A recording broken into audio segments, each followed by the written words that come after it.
Welcome to the In Search of More podcast. I am your host, Eli Nash. Join me weekly on my quest for more from myself and more from this world. We'll see you on the other side. All right, the Beryl. Yo, brother Eli. Hurricane Beryl came to town. Yeah. What do you think of this? A hurricane Amazing, right? named after you. Yeah. Well, I never spelled Beryl like that, but we have a nephew that spells Beryl. Yeah, B-E-R-Y. we have a nephew, Beryl Yunik. Yeah. Does that make us Gesha? We're definitely Gesh. Yeah. Through the nephew.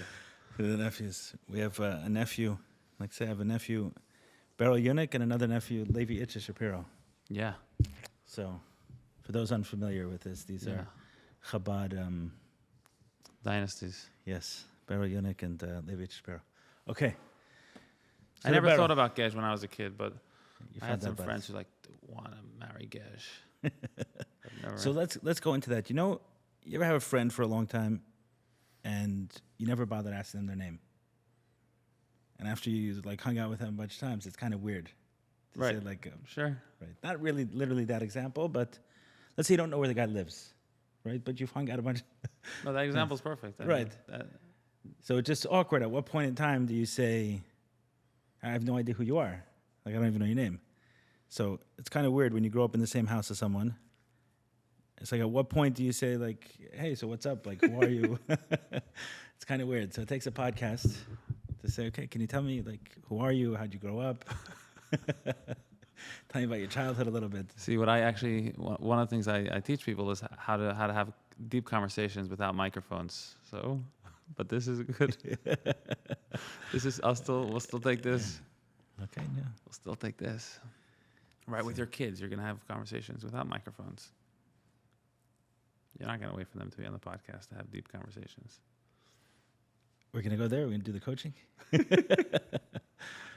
Okay, so I'm sitting here with Berry Nash. I don't coach family. Hold on. Let me edify you. So I'm sitting here with my brother, Berry Nash, a parenting coach par excellence, lives in the community of Pomona. And your focus and passion in the world today is helping people be better parents, and a lot of that is working with men. Yeah. Do you have a thought? I was having a conversation today with someone, he's well known, biblical figure, but I won't mention him. And we're speaking about, with couples, sometimes, is it better if the man or woman goes first into dives first into the healing pool? And I have an opinion. I want to know if you have one. Wow. I think it should be the one who typically they're not going to be on equal footing. So it's not really a fair question because you'll have one that will be more ahead than the other.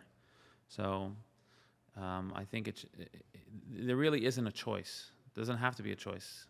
But if you were writing somebody's script, who's better? The one that's going to serve the family unit better, right? So if one will, let's say, go into healing, and then his healing will make him, do better in other things than family, then it should be the parent that their healing will lead to the family, being a healthier unit. So let me share my theory, and you tell me if you agree with it. So I think the man should go first. It's much safer if the man goes first, because usually people meet on an equal playing field, right? If a couple decides to marry, on some level, we want to think we're healthier than the other one. Whoever is talking, no, I'm much healthier, they're much sicker. In some ways, there's an equality. They're the same level of healthy, the same level of sick. I heard someone say that couples meet at the level of their fear of intimacy. Right? There's an equal fear of intimacy on both ends, and some have a lighter fear, so they can meet at that level. Some have a very large fear, and that's where they're comfortable, right? They're comfortable being at a distance of X, and they both maintain that distance, so it feels good. As one starts to heal, oftentimes they try to bring that distance closer, and it makes the other one uncomfortable in different ways if they haven't started their own process. So, to me, the man is responsible to provide for and protect the woman. It doesn't go in the reverse. Very few women are lying up at night and saying, I think I have to buy a life insurance policy for, in case something happens to me, I have to take care of my husband. And this is the case even if the women are the wealthy ones in the relationship. But it's not the way, it's not always the way their brains think. But men, it's natural. We get appreciation, we get enjoyment from it. A woman supporting a man, I was speaking to a couple recently who's struggling. The woman does quite well financially and supporting the man, and she's very unhappy about it. And I was thinking that in the reverse, they'd be quite happy. But he's not happy with being supported, and she's not happy with doing the supporting. And all you had to do was change the genders, and everything was okay, and everything would be okay from that perspective. So I was thinking about it from healing. So as soon as one starts doing healing, then they start noticing, oh man, I'm a little bit sick, right? The first step in healing. Who is it who I interviewed recently who said Mashiach is the same gematria as ani lo beseder. Wow. I am not okay. Once we realize I am not okay, then the beginning of your redemption, right? If you think zel lo beseder, hu lo beseder, he lo beseder, right? If you think other people are not okay, then you're still in your sickness. Once you say ani lo beseder, now Mashiach is starting to come. So that recognition turns into a recognition that the other person you're married to is lo beseder. Also, not in a way of blame, but realizing, hey, they probably have childhood trauma or childhood issues that they have to work out. Now, if the man sees that first for the woman, the provider and protector comes out and says, okay, I have to help help her grow. If the woman starts doing it, then yes, there's a part of her that can come out to support, but that part is called mother. It's not called wife. So now it turns into a mothering, nurturing kind of relationship. And I've seen a few times, I haven't done any studies or anything completely anecdotal. It's just a theory I'm putting out there. I think it's safer for men to start the healing journey first. Sometimes a woman can start the healing journey and then decide they've out-healed their men. Yeah, I mean, your point is that when women are ahead of their husbands in healing, then the husbands feels like they don't want to follow. There's a resistance to following or a shame of being behind. And or on the wife's side I'm talking about. And the wife too. Yeah, meaning that look at him, he's doing nothing and I'm doing all the work. There's truth to that, absolutely. But sometimes if there's a mother listening to this, right, they shouldn't not do the work because, right, they still need to do the work. No, they still 100%. Need to do the work. Even if they know that their husband's not going to follow, they still need to apply themselves to help get themselves, do the work this way that they're more present for the family. Yes. And I've seen that in some cases with some clients that the women are the ones that are leading their families. And it's unfortunate for the men because every time... By and large, that happens. Yeah, it's true. And this dynamic of men not knowing how to lead. I mean, I certainly didn't, was extremely ignorant going into marriage and thinking about the level of ignorance anyone goes into marriage. It's you need to have a blueprint. The man needs more of a blueprint because the women will follow. Once a man leads, the women will follow. But when women lead, men won't necessarily follow. And if they do, it's a problem. Meaning, it's not a problem if they follow, but the dynamic is already thrown off. Okay, and women don't want to be the leaders in the relationship typically, and men don't want to be. The followers, and they shouldn't be. They need to be the ones leading. So yes, if there's equal footing, then if there's a choice, okay, we have a certain amount of money, and like who's going to go first, then it should be the husband because then the women will follow. But a good man will tell his wife, listen. You go first. Okay, so I guess we can conclude like this. All things being equal, if a man is listening, you start first. If a woman is listening, you start first. Right, and that's really it. I mean, there's always going to be a challenge in the relationship, but the person themselves are in charge of, each person is in charge of themselves. And right. And to contradict myself, there was someone named my wife who told me that in relationships, that she believes that in relationships, there's always someone who's maybe one rung up, who's then helping the other, and then that person is maybe a little further along, who then helps the next, and so on and so forth, and so on and so forth. Right. I think that's true, but it doesn't take away from what you're saying, because overall, you don't want... in a healthy relationship, the women could be, I mean, women add, I'm not going to speak about what they add to, the life of a man, but it's not that they're always following. But if a man is not leading his own life, then that's where the problem is. It's okay for women to lead, but if a man is not leading his own life, then that's where the struggle begins in that dynamic. Okay, so before we go into what you mean by a man leading his own life, I want to ask some questions about childhood. One thing I've recognized from my own children, right? I have 3 kids, is that even in a short time, they're only a year apart, they've grown up significantly differently.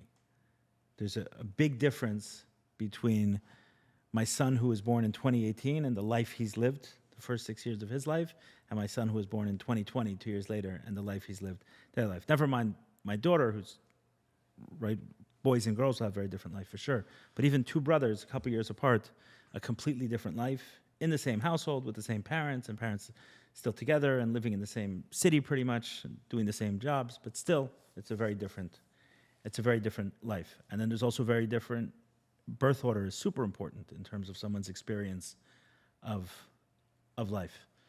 So recognizing that, I realize I have no idea who the hell you are and the kind of childhood you've had. So can you please tell me about your childhood? Okay, well. How did you grow up? Well, you were on the top bed, I was on the bottom. And you used to listen to, New York Mets radio. All the time. Yeah? You still a fan? I'm not a fan today of the Mets, no, but I had this little white radio that I would listen to under my pillow. Yeah. Yes. I listened to a lot of Mets games. Yes, you did. Were you not allowed to have it? No, it's allowed to have it, but not to use it too late. Not allowed to use it too late. So. And, I mean, growing up, I'm not sure what to say to that, but what I... If someone other than me asked the question, you would say, I grew up in Crown Heights, and you would tell me a little about Crown Heights. All right. Yeah, forget that it's me asking the question, because I don't know anything. Okay. Yeah. I grew up in Crown Heights. Yes. Our mother's Moroccan. Her father's from Brooklyn, right outside of Crown Heights.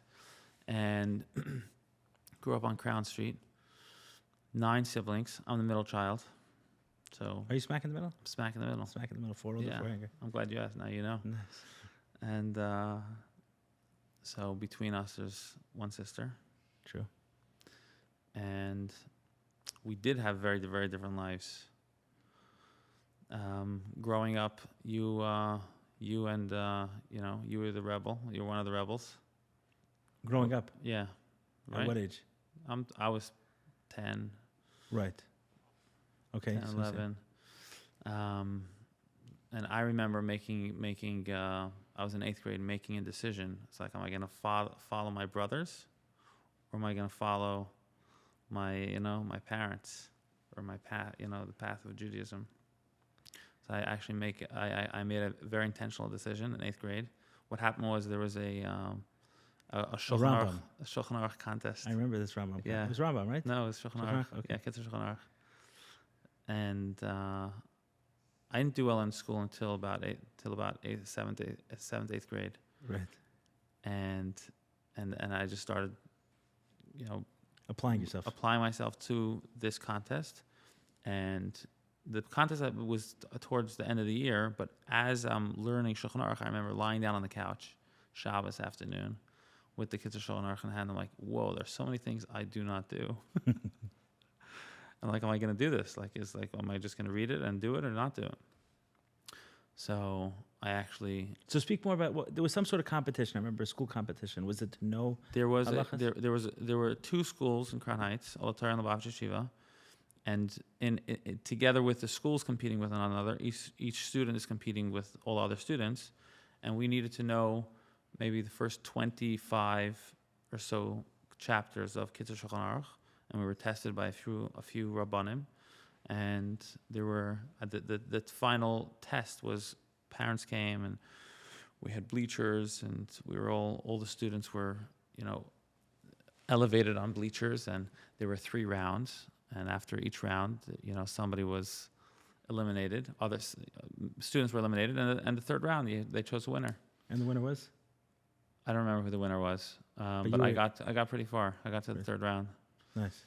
I remember the question they asked me about I misunderstood the question, but the question they asked me was about tzitzis and, is the unraveled string considered string or is it not string for the measurement of tzitzis? So, but in the beginning of that process, I asked myself, will I follow or will I not follow? I actually remember that quite well. It was a chidon, Why? I think Yeah. they called it. Mm-hmm. For some reason, I remember it as Rambam, but cool. Shachar. Yeah. I think the following year or the year before, they may have done something else. So there's truth. It may have been Rambam other years. Got it. Okay, so you applied yourself that year, but you saw me and our older brother as rebels. Yeah, absolutely. I mean, you didn't have your hat at Shabbos Kiddush. You didn't make Kiddush with a hat and jacket. That was a red line. You should know that. I didn't win. I didn't have a hat and jacket, right? I was Right. 10 years old. I was like, I'm just wear the hat and jacket. Just wear the freaking damn thing. Okay. But anyways, you ended up going away to Albany, and Chaim Tzvi was away. So I was the only boy the oldest boy in the house at that point, and that was it. In 8th grade, I decided I'm going to be religious. I'm going to actually be from. Right. But I remember asking myself, like, is there a God? This is interesting that I'm sharing this here, but it's kind of the mind of an 8th grader, very innocent. So I was like, okay, well, I don't know if there's a God. I mean, but I know if I asked the Rebbe, the Lubavitcher, if there's a God, he would tell me there is. I said, I know I could trust him. So I know what he would say. So let me trust him, and then later on in life, I'll try to figure it out on my own. I think I said when I'm 16, I'll re-ask the question or something. So And that where was you like at now with that question? that was that was like a belief, an extension, a belief of an extended belief. Like I don't know, Right. but I know that I can trust to believe. Right. Where am I with that question? So, I definitely believe in God, but in a very different way. And so I was more at that time. I was more looking for like proof that there was a God, and later in life, maybe 19, 20 or 20, in that age, I did find kind of the proof that I thought was, oh, that's pretty cool. And the proof was that there's no other religion that claims that 600,000 people were present, or 2 million people in the case of Matan Torah. Every other religion just has a few, maybe 2 or 1 persons that were present at the revelation of their God. Right. For such a claim of 2 million people to be present, it can't be, it's impossible for that claim to ever be a claim unless it's true, because Right. it would certainly be dispelled. Because at any given point where somebody says 2 million people were present at this thing, then there would be reasons. There would just be so many other people saying it's not true, and there is not a claim that there's.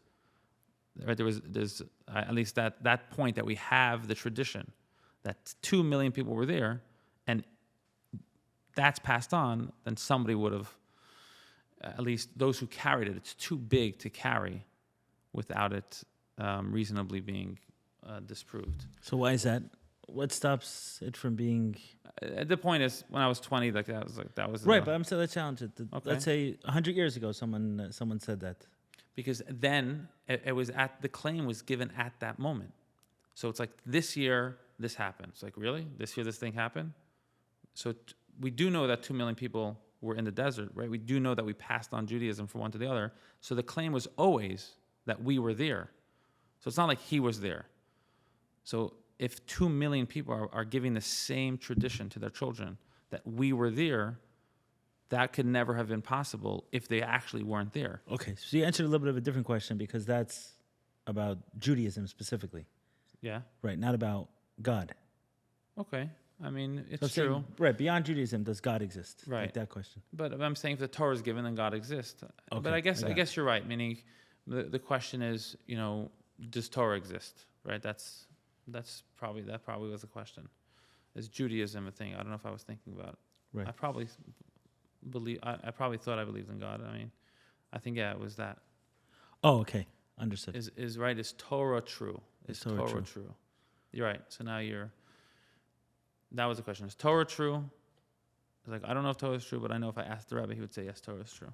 I got it. And then I saw this letter from the Rebbe 10 to 8 years later that we claim Torah was given by God in front of 2 million people, and that cannot be.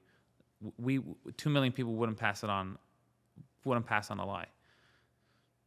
Okay, I hear it. I don't want to go too deep into that, but I hear it. Yeah, whatever. It's just the process of my mind when I was 13 and 20. Okay, so this happens at 10 years old. You make this commitment. You're not going to follow the path of your older brothers. You're instead going to follow a perhaps a stricter, more religious lifestyle. You are going to wear a hat and jacket for Kiddush. Yeah, I mean, I didn't know it was a big deal. I mean, just wear the hat and jacket, but you were resisting so much more. No, I understand it. I mean, I'm not judging it. Okay. I mean, at that point, it wasn't about a religious thing. It was just put it on. I mean, why are you fighting about a hat and jacket? But I understand it now. I had a sponsor in recovery who told me, he said, "You're a rebel without a cause." He said, it's good to be a rebel. He said, the transformation will be when you become a rebel with a cause. Nice. A rebel with a cause. So. Yeah. I think that's that's a very Lubavitch idea. Energy, where when we go into someone's life, we're not looking to make them religious. We're just looking to upend whatever they have and make it better. Upend. Right? Or disrupt. Yeah. We're looking to disrupt where they're at. It's like, okay, what do you do? Okay, so now do this. Okay, what do you do? Okay, now do this. Or even like to Adin Steinsaltz, Evan Yisrael. Rebbe, I have 3 projects. I can't handle all of them. Which one should I drop? There it says add a 4th. Whatever. It's always disrupt. Right. That energy of like whatever you're doing, kaflaim, do more. You want to give $1 million? Give 2.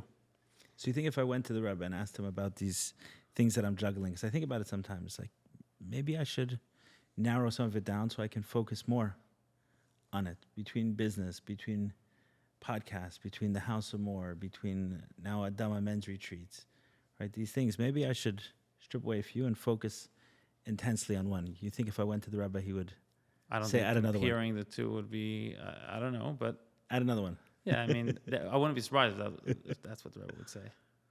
The Chabad, you would see that as a Chabad. Absolutely. It's a Chabad way. Mm-hmm. I've thought about this. Okay. Thought about what to do with this. So what are you adding next? What's the next thing, by the way?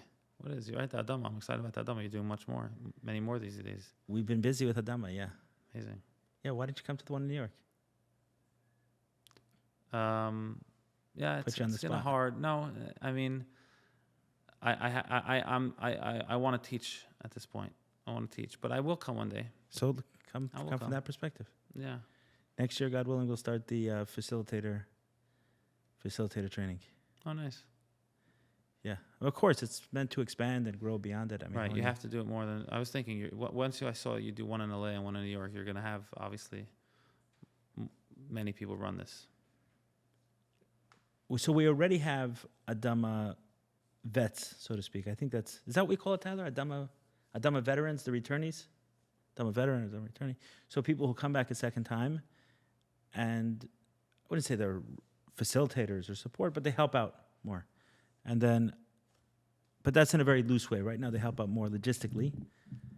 And even during the Adama itself, it's not so much facilitator and the others. There is some of that, of course. Someone has to hold the space, otherwise it becomes But the facilitators are just another man. I understand. Facilitator just another man, but if we do a process, sometimes we'll say to someone, look around the room and see who has the safest energy, right? And bring them in. And that person isn't necessarily a facilitator. It could be, but it doesn't have to be. Right. And then as well, everyone becomes a leader in some of the exercises. Right. A lot of the medicine of Adama is actually in the brotherhood and community, which is something that I didn't understand. You were telling me about this men's groups for a couple of years. Yeah. So I asked you, why men's groups? And you said, it's good to get feedback from people. I said, I have my older brother. I said, thank God I have like a choir of feedback. He packs the punch of 10 for sure. Do I need a men's group? And you didn't give me an answer after that, so I kind of left it. And also I had the fellowship of recovery for a long time, so there was something that happened in there. But one of the things in fellowship, and I'm not looking to change it, 12-step meetings are amazing, but there is no feedback. There's no feedback. No one's challenging anyone. God. Which is fine. It works for those purposes. It's a beautiful space, and that's needed, and there's room for it. But it's different when you're sitting in a room and feedback is given. Go back to Adama.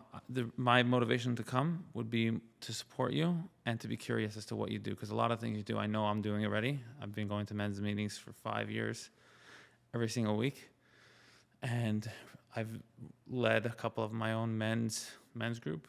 Mm-hmm. I started one in the 5 towns, and we have another one going in Muncie, starting up soon. So that would be like. That's a good reason. That would be it. It would be a good reason to come check out what my brother's doing. Although when you showed up, I would challenge you whether there's anything in your life they need to work on, or everything is perfect. I welcome that every day. Right. So. Welcome that and every then we'll day. see. We'll see where. Yeah. But absolutely, I think that there's a massive power anytime men do it, and every circle has another dynamic and another person there that adds tremendously, and I think 100%. It's beautiful to see that more and more doing it. Yeah, 100%. And I'm excited to see you because you're going faster and harder. And that's good. Yeah, this guy Mayor is a hell of a partner. You know, the guy pushes and wants to do a lot. He has a big appetite. So nice. Okay, let's do it. He has a beautiful energy. You know, amazing. He does good work. Mm-hmm. So very, very impressive. He has certain skills that I haven't, like certain gifts that I haven't quite seen with others. Obviously, he's cultivated and worked on them, but there's an inborn talent that's very unique. And then I've very much enjoyed our partnership. How would you describe the unique gift? Mayor, listen to this. There's a tremendous presence that's felt, but it's not overpowering. So you feel him there. There's this, doesn't matter, the bigger the group, the better, the more his presence is felt. Somehow it multiplies from the people that are there. Where I've seen people with presence, but they're often like commanding presence, and they make you less. And he doesn't. He has presence that's very felt, but not overpowering. It doesn't make anyone less. So there's still a container that's a very tightly held container. You feel that. There's a beginning and an end. And Mayor holds that, and he's specific about things, whether it is the silence or the time things start, the time things end. So some of it is done in very specific ways, but there's also a softness to it, which really allows people to be. And then I find also that many people say they welcome the range of human experience. Mayor truly welcomes a range of human experience. So I was in a ceremony once, not with Mayor, but with a facilitator, a medicine ceremony, and I began to laugh. An uncontrollable laughter for like 45 minutes and an hour. And the more I tried to suppress it, the more it came out. And I saw that the facilitator wasn't sure what was going on. I understood that I had no control of this. This was a purge of purges. And I can logically make sense of it that, at 19 years old, I began working. I took on a certain level of responsibility and seriousness in my life from a very young age. So having that seriousness, there was probably a few laughs that I could have had in a different life that never came out, right? At 19 years old, 20 years old, I was running a business. And as a result of that insane laughter for 45 minutes or an hour, I found that there were certain people in that space, including the facilitator, who weren't sure if I was making a mockery of the space. Like they didn't know how to handle the laughter. And at the end of it, when we sat through it, and I saw it got somewhat contagious for others. Other people start laughing also. There was one couple, and one of the husband looks at the wife, "How dare you laugh?" And afterwards, I said that it's quite interesting that if I was crying, no one would have had an issue. If I was vomiting all over the floor or crying, everyone would have been just fine. And if I started crying and other people started crying, everyone would, beautiful, what a powerful experience. Yeah, what a powerful ceremony. But this part of the human experience, laughter, uncontrollable laughter, that there wasn't space for. Parallel that with the last Adama retreat, where I don't remember what happened, but this guy was always very serious, like super serious. Maybe I was a super serious guy. And something happened and he started laughing. He had like a little bit of a giggle. And Mayor just like turned it on times 10. Whoa. He started laughing with him. And for 30, 40 minutes, the whole room was laughing. And like, what a release. And the guy said afterwards, he said it was his second time at Adama, and last time was very intense and deep and, you know, dealing with a lot of dark things. And he said, I think this is just what I needed. This is just what I needed. I needed to come here and just laugh. And a few days later at the House of More, we have a guy, Arnold Rodriguez, who does events there. He does something called laughter yoga. So I shared it with him. I said, if you feel like you need a little more laughter. So he said he went with his wife and had a great night, you know. And those part of the human experiences, whether it's laughter or screaming or joy or dancing up and down, Mayor truly welcomes all of that. So it's a presence that's not overpowering and commanding, that leaves room for others to emerge and be them. He doesn't have like this big ego and I have to be the guy, not at all. And then he has like really, really welcomes, like I said, the range of the human experience. And I see it over and over in the groups he runs and what he creates, whether it's the breath work or the ecstatic dance or the circles. Others, respect. The guy does a hell of a job. Right. Yeah. I don't know him well, but I did breath work with him recently. It was after that, at some point after that, I decided I'm going to do breath work as well. That wasn't clear English. So you did a breath work with Mayor. You sat in as a participant in his I went to one of his workshops. Yes. And I loved the way he ran it. And it wasn't my first time in a Can you group. be specific in terms of that? Just to... Well, I like how I like the differences that he brought to the experience, where he had he paired up individuals and had them do some exercises together, Right. which I haven't seen before. People just typically come into a breathwork session, lie down on the mat, and breathe. With him, he deliberately created an environment where people got to know each other, and then during that was one thing, and that wasn't just a something just to touch on something. He did it for a significant amount of time, where substance was exchanged between one and the other, and Right. and connection was made, even though you won't see that person again. Right. And then during the breathing, he had some guided meditations, or like, okay, what do you need to tell yourself from when you were younger, or what do you need to tell the world about this, or what do you need to tell someone about certain topics? And that was also unique, that where he guided the experience, and it was I liked how he used his influence to lead everyone into a place, not just where other people they're very hands off, Right. just to create a space, which is very important and very necessary. He also guided Yes. into a certain direction. He's felt. He'll often yell prompts to the whole room or Right. tell everyone to yell together. There are certain things that collective energy definitely gets built Right. with him and through him. Right. Beautiful. Okay, so we'll just put out there have been an unbelievable amount of disruptions and distractions on today's podcast, on today's recording. So if it seems a little choppy, that's why. Yeah. So you were saying. So The editing team will do their best. We will find out the quality yeah, of the editing they don't team. have a lot of experience on this podcast doing editing. No, usually we don't do any edits. It's a straight cut. Right. All right. So I went from doing minimal daily breath work on my own, 10, 15 minutes, to going to a couple of group sessions, transformational breath work, 60 to 90 minute workshops. And those were incredible, to say the least. And they were so powerful that I wanted to include that in my own life without having to go to groups every single Monday and Thursday. Right. So I was interested in learning. And then after Mayor's breathwork, the way that he facilitated, where he guided so much, and I appreciated it was after that I decided, let me get the training. And now I added breathwork to help parents regulate and give them the experience.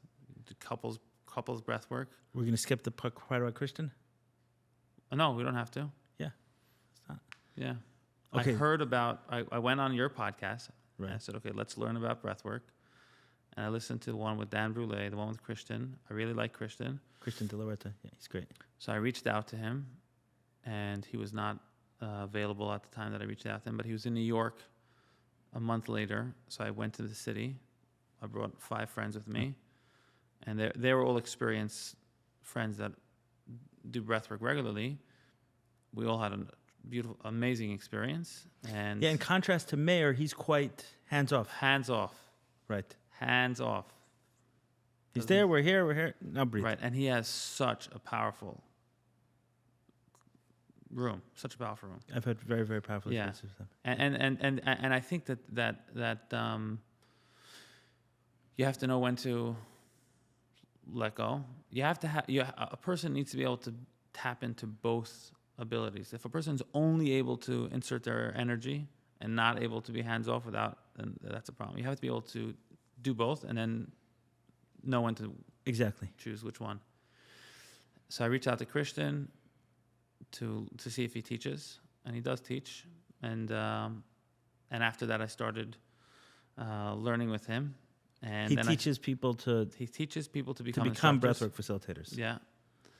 And then when I started creating space for couples or individuals, it was unbelievable to see the progress. Right. So for your work and the parenting work that you do, here you had an additional tool that you're able to incorporate Yeah. as a way to go even Yeah. deeper or faster into the work. Yeah, because you really do go deeper and faster, and that's why it's become so popular, because you're just breathing. And Just. you're just breathing. It's unbelievable, and that's one of the things that I hear so frequently is, I don't believe that this is so powerful. I don't believe that this is going to be such a powerful experience. I've had someone tell me that after our breath work, he said, Barry, I've done psychedelics 10 times. I've always had clarity and good experiences, but I've never had healing. And after your breath work that you did with me, I felt like I healed a part of me. Beautiful. I mean, to hear that, it's like, and that's what he said to me. I didn't believe anything you said. I just listened, but I didn't believe it. I didn't believe that I would float. I didn't believe that I would have deep experiences. I just experimented. And he went really deep. Okay. Just on one session.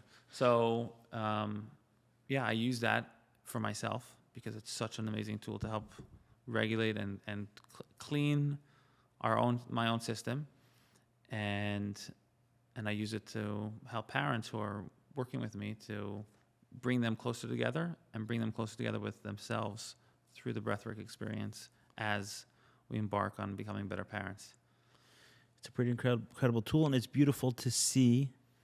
It seems like in a very short time that it's really blowing up within the within the community. There are many. I mean, I see at the House of More, and initially when we wanted to do a breath work, I mean, I knew Christian De La Huerta, that was all.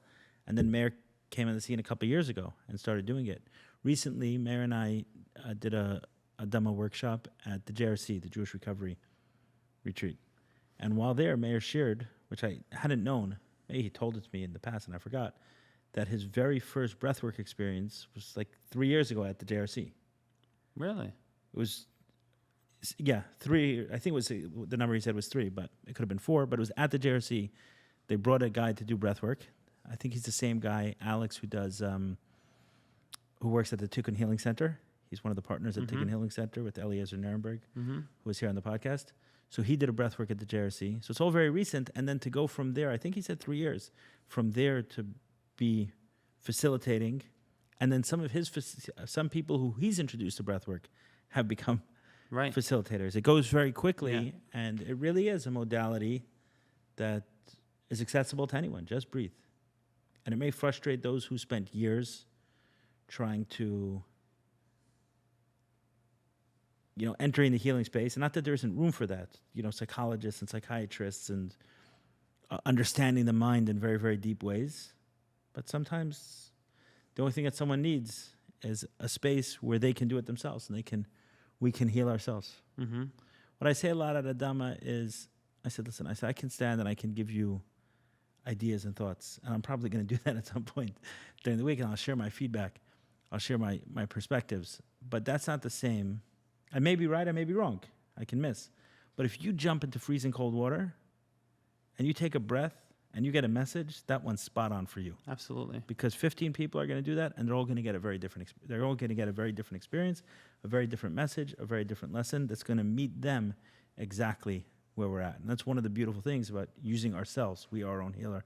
Using ourselves or using nature, experiences as a way to promote healing. It's very powerful. It meets someone exactly where they're at. We can all do the same thing and have wildly different experiences. Absolutely. And listening to our own intuition is the greatest gift someone can do. I mean, hearing it and then actually applying it. And that's the hardest thing, to actually apply what you hear. And once a person does, then they just start propelling forward in beautiful ways. So let me ask you a question. So did we talk enough about your childhood and life experience? Did we? I mean, I need like a couple of days on the childhood. No, I can talk. So so bring us into your teenage years. So back when I remember wanting to go away after 8th grade. I wanted to go away to Yeshiva. I just wanted to leave home. I, in the end, went to Rabbi Heller's Yeshiva. I was in Staten Island. Then in Staten Island. Now it's in Westchester. I was part of the first group of Bachrim that went, and it was all speaking Yiddish. I didn't speak Yiddish. I was in Levi's Yeshiva. We didn't speak Yiddish at home, and I went with full immersion into learning. So that's really where I picked up everything I know in terms of learning and what I know about Yiddishkeit. Learning it, academic Yiddishkeit, obviously, and you're there a few years, right? 3 years. I was there for 3 years. I was there for 3 years, and then from there I followed your path into Montreal Yeshiva. It's interesting how I went there. I didn't go there because you went there, but it did help that you went there because you knew. I had a medical accident when I was in the summer in Saint Agathe, Montreal. Right, an infection. Infection, and I ended up staying at the Ganevish family. Yidi Ganevish. I remember. And his wonderful family. They put me up, and Amazing. being there for a week, recovering in his house for a week, made it easier for me to go. And then you were there. It made it easier for me to just pick Montreal. And you came to visit a couple of times, which is beautiful. I live in Pomona now, by the way. Yeah, So, I think we've mentioned that. No, I was saying you could come visit me. Oh, okay. Good one. So, and if we need to, we could get microphones. If we need to, we could arrange microphones in Pomona. So, it's fun. It's fun to laugh sometimes. And I went to Montreal for 3 years. And after Montreal, I went to Melbourne, Australia for 2 years. And all the while, I was extremely dedicated, sincere, and, ready to do what I needed to do in learning and spreading Yiddishkeit as big in Messianic and spreading, putting... It's not just anyone who gets a Melbourne Shlichus, from what I hear. Right, that's true. Pretty big deal. That's true. But in all honesty, in Montreal, it's easier. In Montreal, it's easier. It's a small yeshiva, right? So less of the great Bachrim are coming there, and it was an amazing shlichus to be in Melbourne, Australia. The connections I made are, some of them are still strong. But extremely meaningful for me. After that, I learned in 770 to get smicha, and then I got married. After I got married, I moved. I was in Koil for a year and a half. And after Koil, I moved on Shlichus to Missoula, Montana. I visited you a couple times. Yes, you did. And one of them was actually July 4th. I think we're recording this July 10th. So one of them was actually July 4th. Yeah, because I remember doing fireworks in the park, and the police were coming, and we started running. Bonner Park. That's right. And that was and I left Montana because it was too difficult with my children, and I knew that they wouldn't last. They wouldn't have life would be very difficult with them. So let's talk about it, because there's a segment of the population, and there's a rabbi. His name is Yisrael Han. I'm sure you know who he is. Yes. So he and I talk once in a while, and He was my he neighbor. always- He lived 3 hours from me, so we considered Right. each other's neighbors. So he shared with me more of the struggle of living on Shlichus than you did, meaning of being in a remote town. And he was very sensitive not only to his own situation, but also sensitive to, in general, Shluchim who make this voyage to Yeah, remote destinations, very obviously religious Jews with very few, if pretty much no religious Jews and very few Jews at all, but commit to that as their way of life. You want to talk to that a little bit? Go a little bit deeper into the. So, firstly, one thing I want to say is like, I obviously growing up in Lubavitch, you know Shluchim and you know how great Shluchim are, but it wasn't until I actually moved on Shluchus that I realized how great Shluchim were because of the way that they were so dedicated to one another, and I like just to see the level of dedication and mission that they live with is phenomenal. Is there a story that comes to mind so you can? I mean, my first year, a Shliach didn't know much about me, and he sent me $1,800 for Pesach. And I was like, whoa, a Shliach sending me $1,800? My first year? Wow. And it was from that I started, that I started supporting Shluchim, that I'm much more sensitive. That's not sensitive. I'm much more interested in supporting Shluchim than I was before I went on Shluchas because of the way that I see how they need to fundraise, but we also need to give each other. We also, even Shluchim need to give Shluchim. Like that's interesting. Yeah. Seeing the Shliach sending me 1,800 made me encourage other Shluchim to give their meister to other Shluchim. And myself, I give to Shluchim. And still giving to my Chabad house, Missoula, Montana. When I left, Rabbi Chesky Vogel and his wife, they took my my position, and they're now doing wonderful work, much better than what I was doing, and it's unbelievable what they're doing. It's beautiful. And I support them, and I love their mission, and that's it. But the life of living on Shluchas is much more difficult than you can imagine, and Shluchim need to make compromises. And some Shluchim are actually realize that this is what it takes. I did not realize that when I went out, and some realize it, but they don't have the ability or the wherewithal to say, okay, I have to move, and that's something which I think. Some people need to realize you need to reevaluate if you're there and if it's the right thing. You cannot just be there because you made a decision 5 years ago to be there. You have to rededicate Was that a yourself. difficult decision? Extremely difficult. Why? Because when I moved to Missoula, I was never planning on leaving. It was one way. It was one way. And then what did you realize that made you decide that it doesn't work? It was then that I started becoming more, aware and cognizant about parenting. And I knew that the needs that my children have, especially like the social need and what me and my wife were capable of and giving them their needs was not going to happen unless I really compromised the way I did things. Like sending them to non-Jewish schools, right. to public schools, which in some cases is necessary to do. I mean, in America in the 1950s, some from Jews went to public school, and that was the way that they survived. And today, that's the way some people need to survive, and they should do that. But it's just such difficult decisions to make that people in the Jewish community don't probably can't understand. So we decided to leave. Extremely difficult decision to leave, and it's very unacceptable in the sense that it's very uncommon to pick up and leave. But we did it. And for the first few years, it was very difficult because we really, really missed Missoula. I was actually with a Shliach, someone who left Shlichus, and he said that he still hasn't made peace with him leaving. It's 5 years later, and he still hasn't made peace fully. And that's sad that he hasn't made peace. We have to introduce him to breathwork or something. But I totally understand that because you go in with such dedication, and then you have to pull away, or for other circumstances you have to leave, and it's very difficult to process that. And when I came back, I was even when I was in Missoula, when family would come over or people would come over. How does that jive with the concept of shlichus? Meaning, is that one of the challenges that, say, if I'm a shliach, then in order to go there and to go there with gusto, then you have to believe you were sent. So how does one get unsent? Meaning, you know what I mean? I think it's the main thing is the context in which you hold yourself.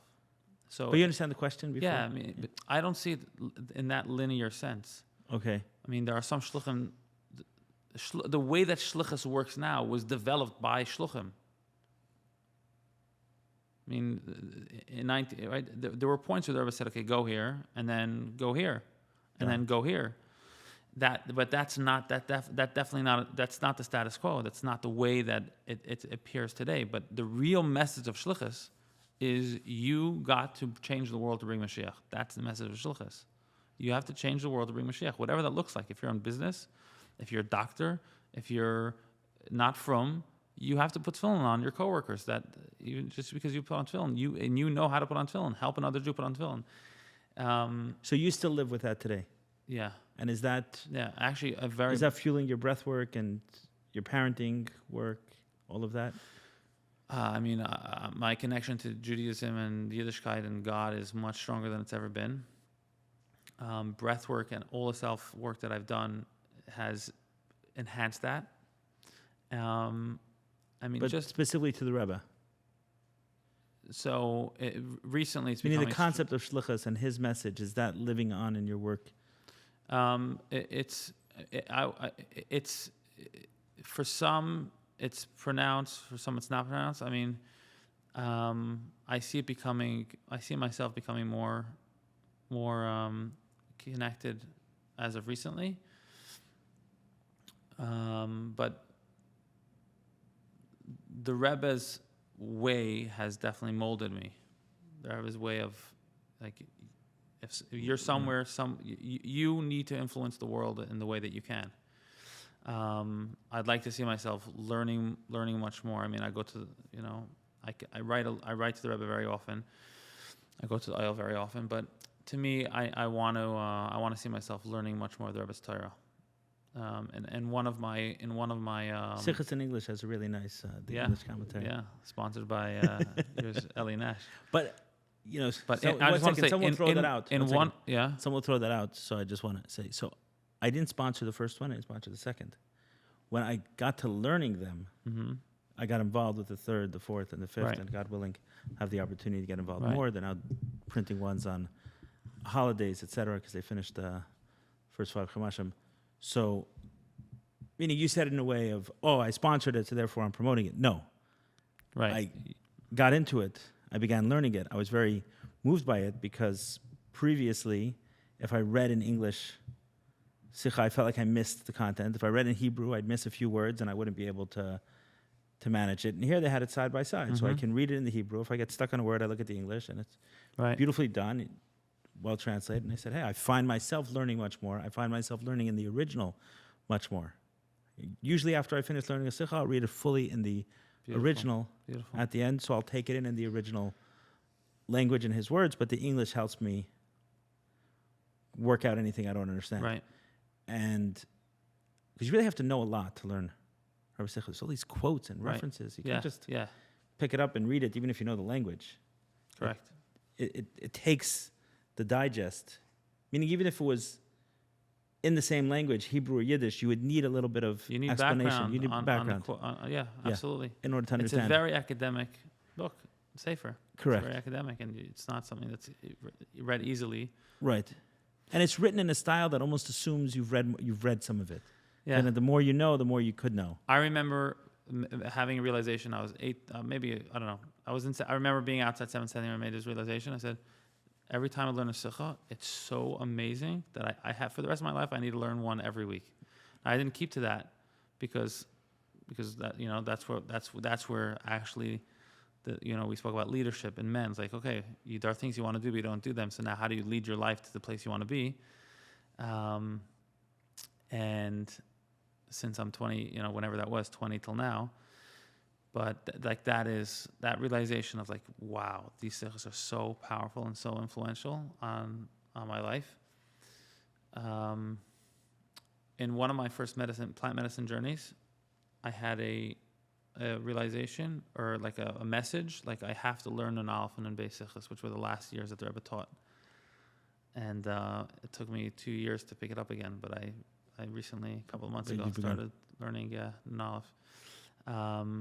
I do want to go back to one thing because this has happened to me a couple times in my life, so I want to address it. Meaning in terms of like the Sikha, you said, oh, you're promoting it because you're sponsoring it. Okay. So something similar happened when I got involved with Rosh and Mic Drop, and up until COVID, it was growing and being pushed very aggressively. After that, Rosh had to obviously support its family and move back into working for a news channel full time. So Mic Drop, he helps people out, he trains, he's often part of the Adama retreats itself, helping people with his skill set. He's got a beautiful, beautiful, beautiful gift. But a couple of times when I was involved with Mic Drop, people accused me of promoting him because his partner? Because I partnered with him. I said, no, it worked in the reverse. I liked him. I was promoting him so much. Then I said, you know what, Rosh, let me help you move out of the newsroom and into doing this full time. So the motivation to partner was because I loved him. I didn't express love because I partnered. And the same is true. That that you love the sichos, and that's why you want to promote them. Exactly. Right. I'm not talking not that about you're promoting them, and that's why you love them. Not that I sponsored, and therefore I say, I already sponsored. Right. No, someone didn't come to my office with a project, and out of guilt, I said, okay, I'm gonna give. I actually never gave to Sfarim before. It wasn't something that I felt was my mission. I remember that. I remember saying that you don't feel like dedicating Sfarim is your thing. Right. And after I began learning the first one, like Bereshis, I pretty much learned cover to cover a couple of times, and then Shmais a lot of it. And when I really got into it, and I said, hey, this is helping me learn and reconnect in beautiful ways, and I feel like I'm understanding it. And again, in the original, not just his ideas, but in the original, which was something actually bringing a plant medicine. I had a plant medicine journey. It said, and I felt, it wasn't like a message, something talked to me, it was just like a clarity of this. There's this figure in my life who, regardless of what I think of him or don't think of him, he's impacted me tremendously. And that's this figure, the Rebbe. And I have no idea who he is. Because everything that I know about him is something that I've been told by someone else. Oh, the Rebbe was into this or I was into that. And I started noticing that everyone had support for whatever they wanted to say. They were able to quote something the Rebbe said. Oh, the Rebbe says this and the Rebbe says that. And I was like, okay, like he said many things apparently. And especially when you get to letters, because letters are specific, so you can go in any different directions. But it was the final say, right? The Rebbe said. So on there, I said, I can't not dive into his work and understand. I can't not understand this man. So in there, I'm like, okay, so who can understand him? Who can I learn from? And it was kind of like, maybe read that book by Adin Steinsaltz on the Rebbe. Like maybe he was at a level that if I got his communication, it was clean. If I got something through him, then it wasn't tainted. And not to put down anyone else, God forbid. It's to put up Adin, right? The amount of work he's done and ascended to, that he can, the channel is clean enough that when something comes through it doesn't get sullied in any way with their own stuff. And after that, I said, even better than this is just to look at it in the original. And I saw an ad for Look at the Sichos. Thing came to my email. So I bought a Bereshis that had come out. Bought it. It sat on my shelf for a while. And then one day I took it down. And I'm like, wow, this is good. Like, this is really interesting. And this was early 2020. I did a podcast with Shais. We called it L'Bauer Cheraba because I think a treasure trove of personal development. Because when I started reading it, I'm like, wow, this is all personal development. It's all Sichos. It's all psychology, personal development, growth. So, okay, I can read other stuff. I can read Brene Brown. I can read John Bradshaw, I can read the Rebbe stuff. It's taking you to the same place those are trying to get to. These are taking. And just to wrap it up, the same is true with my involvement with Meir and Adama. So obviously I know Meir for a while, and I've been inspired by his work, and I like some of his stuff, and we had a nice relationship, and we met through our healing path. For those who've heard it from his mouth in terms of his own experience of it, we met on the healing path. But when he came to me and said he's into breathwork, I didn't know if he was good or not. I had no idea. So as a friend, I said, okay, I'll go to support. I sat in his breathwork. And when I sat in his breathwork, and having sat with a lot of other people in breathwork, I knew Meir has a gift. I was like, wow, this is not typical for someone who's just started doing this. I was maybe in his breathwork the first 3 to 6 months that he was facilitating. I was like, Meir, you're good. Like, you're very, very good at this. You found your niche. So a few months later, when he said, hey, I want to start men's groups, would you join? I said, I'm in. I felt honored to be a part of what he's doing. It's not, hey, me and Meir did a business deal, so now I'm gonna sit there and talk about it. No, just the opposite. Right. I love the sichos. I love what they did, and sponsored some, and then spoke about it. Right. And I remember being surprised when I asked you a question, and you said, "Here, read the sicha." I was like, "Wow, my brother's sending me a sicha." That's like that was on financial worry. Yeah, I share this one all the time. Changed my life. That one. Yeah, financial amazing. Worry. Yeah, it's a good one. So, I think yesterday's Gimel Tammuz, and the Rebbe wants everyone to be their best version, so this way the world can finally be its best world of having Mashiach. And this like believing Mashiach, like I see it so differently now than I did a few years ago. I feel it in my blood and my bones much more. I've never felt it this way. I mean, one thing that I see is that so many people are becoming are reaching elevated spaces of realizations and of growth that I'm like, wow, this is so like. I really get a sense of like, I feel like Mashiach's right here. Do you know the Emasai Kasimar, right? Emasai Kasimar, Yeah. Where the story of the Baal Shem Tov goes to, meets Mashiach in whatever world he was traveling. He meets Mashiach and he says, when are you going to come? And he says, when your teachings spread out to the whole world. So that was actually the beginning of a very shortened statement. That this song was capturing the beginning of a much longer statement. What else is there? We should pull it up so I don't mess it up. We really should pull it up. Maybe we should even pull it up, even though it's a little bit awkward for a podcast. It'd be worth pulling up the longer statement if we can find it quickly. It definitely seems to allude to people having transcendental experiences. Definitely. So if you want to pull it up on your phone. You're saying before about everyone finding a source for something. It's like, what? Yeah. Just read it in the original text. That's what I'm recommending. Should we pull it up? So I didn't want to quote it. And another thing, tell people where to get these sichos from, because people listening to the sichos in English, how can they find it? SIE.org/LS. LS Likutei Sichos. So the specific one we mentioned on financial worry is in there one Parsha Shmais on not Parsha Shmais, Parsha Nayach. So one of them, the Rebbe talks about financial worry, and his perspective on it changed my perspective on financial worry, and I've shared that sicha with tens and tens and tens of people. Mm-hmm.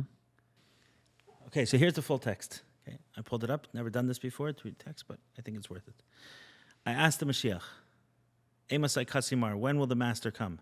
And he answered, in the time when your teachings will become public and revealed in the world. And that's the song, right? That's what we always hear. Likshei futza manisecha chutza. And your well streams will burst forth to the farthest extremes. That which I have taught you and you have comprehended. And they also, and this is the part I was referring to, they also shall be able to perform unifications and elevations as you. And then all of the klipot will cease to exist, and there shall be a time of goodwill and salvation. Mm-hmm. So it definitely speaks to someone who's accessing that this ability he had to be able to access these dimensions, unifications, names, understanding things on this level was accessible to everyone. And while I'm not saying that a few ayahuasca journeys get someone there, and I'm not saying it's gotten me there, what I'm saying is that it felt so far-fetched, Mm-hmm. what he was talking about. You could read this and say, what exactly are you talking about? Unifications and names. Energy feels fake until you, for many of us, I'm going to say for everyone, but for many of us who have a thick klippa, a thick orla, right, that there's a big wall between us and the world, between us and the inner world, right? That sensitivity to what's actually going on, what's actually transpiring. The psychedelics enables us to touch that dimension. Right. And when I read these words, it feels like it means something to me today, where Correct. I would have Correct. I feel the same way. looked at it as magic or Right. something Right. completely inaccessible to the average person. Unrelatable. Yes. Correct. And So just to bring it back to where you were in the conversation, so you were saying that now things feel very messianic, yeah, and seeing how many people are reaching elevated states, that connection that you made between people reaching elevated states and it being a messianic time is part of the song, part of the statement of the Baal Shem Tov. When will it happen? Yeah. It definitely suggests that many more people, right. that elevated states will be the commonplace. It Right. says that when the Jews, or Dober Pinson said on a podcast here, he said that when the Jews left Egypt, like around that time, everyone was a magician or something like that. I forget the exact words. Everyone was a Navi, right? The people's intuition, they were dialed in a much different way. Yeah. It's not like now where it's so far-fetched to find someone. There are people waiting on lines for someone who can access, a level of insight without talking to you, without understanding too much. Almost the more they know, the less they know. Where in those times, it seems that there was a lot of people who just operated in those places. Yeah. I'm going to connect this with parenting. A client was telling me that they were taking their kids to camp the other day, and they had multiple kids from other families they needed to drop off, and she was running late, and she was very, very, very stressed. Energy was off, and she's someone to really feel energy, and she knew her energy was completely off, but she just needed to get to camp. And then on the way to camp, one of her kids threw up. And then a few minutes after that, another one of her kids threw up. So now both of her kids are not going to camp, but she has to finish dropping off the other kids. And then she goes back home and then brings them back. But the moment that her stress stopped was after the first kid threw up. Because it's like, oh, there's really nothing I'm going to do. Maybe I was after the second kid threw up. Right? It's like, all right, like there's no point in stressing. Like Right. my whole day is going to be just dedicated to these two kids in whatever way it looks. And the way I think about it is, I remember hearing from one of my teachers, like, this is the way Mashiach is going to come. He wasn't like saying this seriously. He was more, he was saying there's going to be wars. Every country is going to be attacking Eretz Yisrael. And we're going to have every gun pointing our direction. And we're about to be extinguished. And then, boom, Mashiach is going to come. It's like the suffering is going to be so great, we're forced for Mashiach to come. I don't believe, maybe I don't think that's what the Rebbe want. Like that's what the Rebbe believed, that Mashiach is going to come once the suffering hits, a boiling point. Then Mashiach comes. I'm certainly the Rebbe didn't believe this. We're going to reach a state where we're ready for Mashiach, which means we're calm before we take the kids out. It's late, we're still calm. It's late, we still believe that everything's going to be okay. Things are not in our control, and we just let go and let our energy be calm for the sake of the children. And even in now, right? Mashiach didn't come, but we're in a state of, I'm ready. I don't have to be in a boiling point for it to be forced on me. We're like, okay, fine. Let me get two kids to throw up where you have no option other than to let go. No, we're going to let go before and trust and believe and be in a higher state of mind where we're sensitive to actually connecting with Hashem at a level that's doable in today's world. So I want to make sure I understand your example.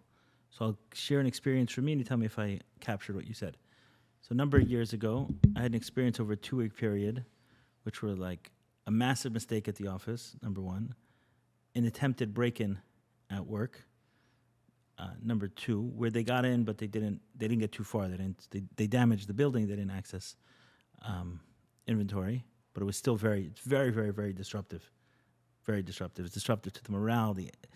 The fact that you're going to work and saying, how can I make money? And to think that there's other people saying, how can I take it? It really messes with you. It disrupts the company potentially for many, many months. And then on top of that, an organization that I was very involved with and supporting, we found out their CEO was embezzling money from the company. So the first one, I'm like, man, I'm such an idiot.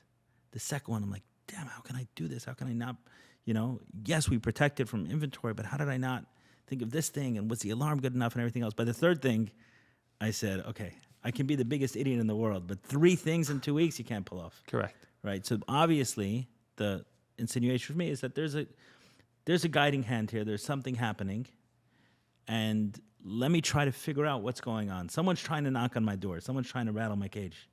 So let me understand what it is instead of looking at myself like an idiot. Right. So you're saying that reaching that state of surrender. Yeah, meaning believe that you can be you can actually reach the spiritual level that you want to reach, but part of you doesn't believe you can reach it because you need Mashiach to make it happen. It's like, no, you can actually reach it now. You can actually be calm even when things are disruptive around you, because that's the greatest state of a person. Right, let's say in this mother's situation, an example of this mother, she's capable of being calm even when things are messy around her, and that would be her greatest state. It's like, even when everything's hitting the fan, I'm still calm. I'm still guiding my children in a calm, pleasant way. So she doesn't have to, that message doesn't have to be, integrated only after there's no other option than to be calm. Integrated, become calm, even when one thing doesn't go your way. Even one thing doesn't go your way. So when it comes to this, like a lot of people, they're like, I can't really connect to God. I can't really daven to Hashem. I can't really cry when I daven. I can't really do it. I need God to make Mashiach come, and then the world will be in a better place. Then I'll be there. But right now we're just cruising. I can't really thrive. No, we can actually thrive. We can actually be in our greatest state without waiting for something external to happen. Are you also saying that someone can access greatness within their simple day-to-day life? Meaning, it doesn't take becoming a Kabbalist and learning all of these, whatever it is, right? Learning all day long and then say, okay, now I've achieved greatness. No, if you can learn surrender in your day-to-day life, if you can learn how to be calm with your kids, then you've achieved personal greatness. Right. I mean, it's in the moment. So there's nothing outside of you that needs this. So you can grow tomorrow, but today you can reach your best state without anything external. And the way to do it is just letting go. Just complete surrender. Yeah, just believing that this is the way it's meant to be. Okay. So we were experiencing some of that earlier where we're having so many interruptions simultaneously. A lot of people decided to come. But even today, I mean, even this scheduling this almost didn't happen, and then it happened, and multiple barking and multiple door rings, and not one but twice, and then 3 times, 4 times, 5 times. It's like, okay, just let it be. Right. At a certain point, you can't even. It wasn't a mistake. Right. Because the first one, I was like, I should have let Tyler know to open the gate. By the 5th one, I'm like, it has nothing to do with me anymore. Right. Exactly. Right. Exactly. So just that message of letting go. Yeah. So I want to say one other thing, and then I want to ask you a question. So I just want to say if I was asked the question about my representation of the Rebbe, I wouldn't have seesawed as much as you do. I would say it more equivocally, that I do feel like a lot of my work, a lot of my message is pushing his message out there. I'm very comfortable with that. Seesawed it? Okay, yeah. I take your feedback. So you weren't 100%, because and I didn't go to 100% either. I'm hard on myself for not having learning as much, not learning as much as I wish, but that wasn't my question. My question is when you're doing breath work. So the Rebbe had, according to you, your words, a carrying call for a cry to the generation, which is saying, be better, create a better world, and the redemption is here. It's in your hands to create the redemption. And that was what you went to Missoula with, and then you can pick up and go to somewhere else, right? Like the Rebbe didn't send someone to Japan for the rest of his life necessarily. That you're saying was a Shluchim then adopted that mindset. If the Rebbe sent me here, I'm going to stay here forever. But you're saying, no, I was sent as a Shliach for 4 or 5 years to Missoula. afterwards, my family would have made sacrifices that I wasn't willing to make. My kids were getting older. I recognized their specific needs and my situation, my wife's situation, our collective situation. And you said, okay, I'm going to move somewhere else. So my question was, in this new iteration of your work, specifically around parenting, around breath work, around men's work, right? Which all is about, like you said, the unifying theme is to make men better fathers, to make parents better, to make people better parents, to help people become better parents, right? That's a unifying theme behind all your work. So is the Rebbe in that? That was my question. Yeah. So it's not announced, but yes, right? My goal is to take away pain like that, and to bring people to a place that they're not in pain, but actually thriving, not just cruising, but thriving. And so it's not announced, right? There's not a badge of this, right? Because I want to help people get out of the dirt, get out of the trenches of conflict that they have with their children, and create space that the children can just be normal. And then once we're normal, now we could actually start being, we could actually begin to thrive. So it's not announced at all in the way I do my work. I understand. But I was saying internally. Is it motivating me? Yeah. Okay. Yeah, it is motivating me. So now, which brings me to my final question, which is why of all the things you could have done, and you could have done many things as evidenced by the fact that you did many things, right? You worked in business, you were in Shlichus, you've done work with kids, you're very comfortable working with kids. It's when you were in Shlichus, you were running teen groups and all sorts of time with them, encouraging them. So why of all the things that you could do and have done, have you chosen this as your life's work and life's mission to help people be better parents? The thing that bothers me the most, the thing that motivates me, is seeing children in pain and not actually thriving. Like you have, whether the children are typical children or gifted children, when we create environments, seeing them in environments where the parents are micromanaging them or creating battles with them and power struggles and not actually creating a space where they can thrive. It's so painful to see the future. And so I want children's lives to be different. And the way I think the best way to help children, as opposed to working with them directly, is to work with those who are the greatest influence on them, which are the parents. So I heard someone say that parents go wrong in two ways, either in the spectrum of suffocation or the spectrum of abandonment. Okay. Meaning parents become too overly involved, the helicopter parent, and micromanaging their life, which you seem to talk about, creating battles and everything else, suffocating the child in some way, which happens to be a form of abandonment because oftentimes parents are doing it for their own fears and insecurities and needs and not truly for the child. So on some level, you can say everything is an abandonment, but the way it manifests is as a suffocation of constant compliments, constant care, not allowing them to venture out and take healthy risks. And the other side of it is abandonment. And that's someone else's framework for parenting. I mean, the thing it's is just neglect, right? I'm not there, I'm not around. For parents who are reaching out to me, if they are of the neglect type, then they're typically not reaching out to me. Right. It's those who know that they have kids and they know that they want their kids to do better and they know something is wrong. But absolutely, those parents that are neglecting their kids. Right. You'll meet them more in the school environments and camps and things like that. Right. Their parents are not calling you for help. Right. Okay. So and my influence when I worked with children, my influence is it's a beautiful influence, an amazing, powerful influence, but it's limited. Because as soon as they go back home, they go back to this negative environment or the negative relationship between the two. The greatest influence on every child are their parents. And if the parents know how to relate to that child and know how to understand them, know how to get out of the way, know how to be supportive for that child. And that's one of my gifts is showing parents how to shift. Typically, right? Parents who struggle with, let me say it this way, I help parents who struggle with the relationship and they continuously butt heads with their children, and they know that there's more more in their relationship, I show their parents what their child needs, either by coming into their home or by speaking to their parent. I understand what the child needs. I understand what the parent needs to do in order to communicate effective messaging to the child, so the child can begin to thrive. So you'll interact with the children, but not for the purpose of working with them regularly, but for the purpose of bringing the parent and child back together. Yes.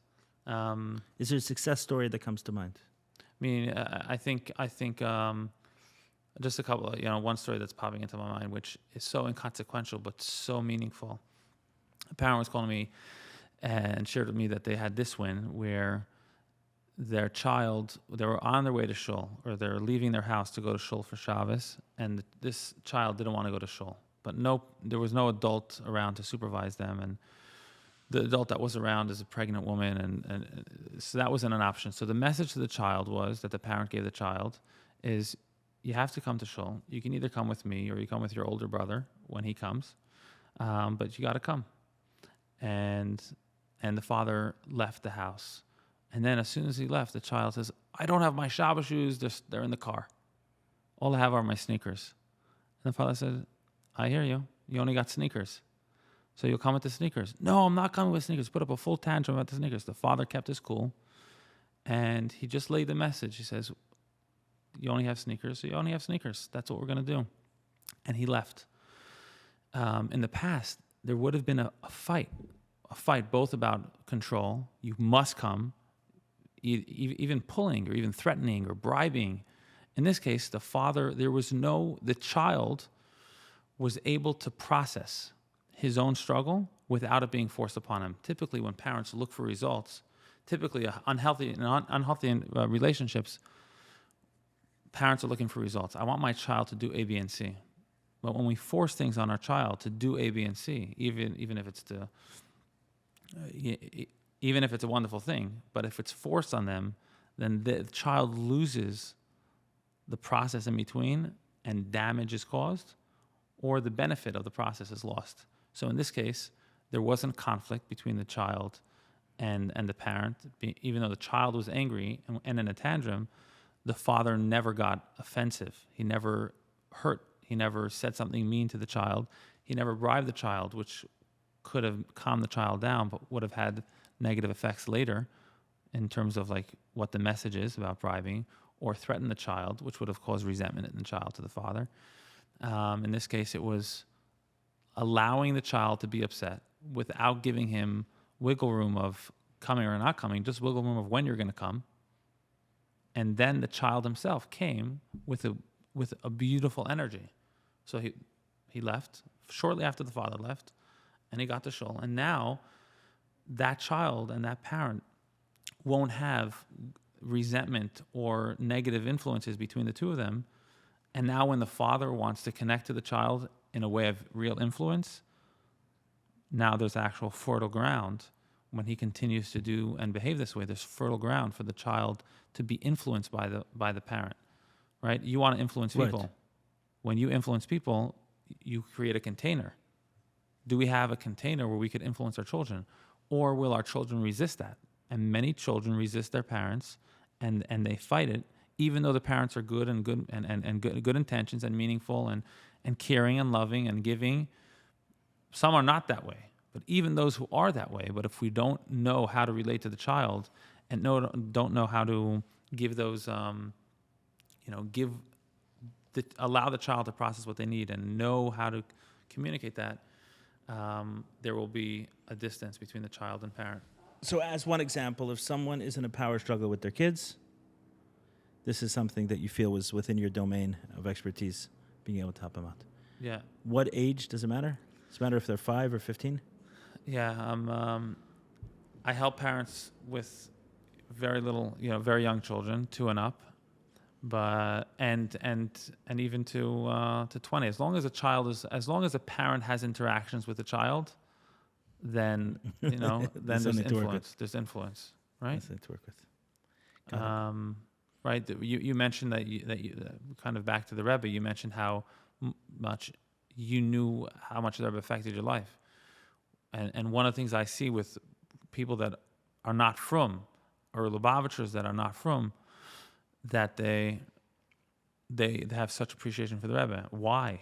I think the reason is because the Rebbe, I think the thing that the saying goes that the Rebbe believed in people more than believed in themselves. And we know that to be true. I feel like you know that to be true. Well, I actually made the statement in a neutral way. When I say that the Rebbe tremendously impacted my life, I was saying, I don't know who he is. I obviously don't know who he is. I met him as a child. At the time, anything that I did learn in the original was taught to me by someone else, said in their words. Most of what I knew and heard about him was from others. But if I say neutrally, he definitely impacted my life tremendously, from my parents becoming religious to where I ended up living to a lot of the messaging I received growing up. So who is this man that impacted my life? I wasn't coming from a place of great appreciation when I made that statement. It was more of a neutral observation and then saying, if this person impacted me greatly, then why don't I get to know him? But And the was it best way to really get to know neutral? him- It wasn't like a little more positive than negative? I'd heard positive things Right. about him, certainly. Certainly, I heard positive things. But you didn't Today, feel I'm it more yourself. positive. Right. But when I made that statement, I was saying neutral. In order to arrive at the statement of he affected me positively at that stage, the way I was arriving at that was through someone else telling me this. Understood. So I said, okay, I don't know anything. I Understood. just know that he had tremendous impact on Right. my life in a neutral way, positive or negative, right? One of the ways I believe, if we're doing an honest searching, we have to go through both all alternatives, and then really explore what are we afraid of. So all options were in front of me at that stage. He impacted me positively, impacted me negatively. Like, let me understand who this person is. I don't know anything. Right. Maybe I was lied to. Maybe I was duped. It's Right. not as if everything in Crown Heights was perfect, right? It was mostly perfect. I mean, it was mostly perfect. Right. So anyway, so I wasn't making that statement from a positive place. I just wanted to Okay. clarify that. So good. I'm glad you clarified that. But the message, the thing that I see about the Rebbe is that even people of complete secularism and appreciate the Rebbe, what is that they see in the Rebbe is that the Rebbe appreciated and respected and believed in people, and that as parents, we cannot effectively influence our children and guide them if they don't feel that we respect them, if they don't feel that we relate to them. So if there's a power struggle and there's a dynamic of I'm the boss and you're the child, or whenever there's resistance, it's because there's something. It's not about, it's not a, I think about, I heard a parent once say to the child, if you ever want to speak to me about dating or something like this, just tell me.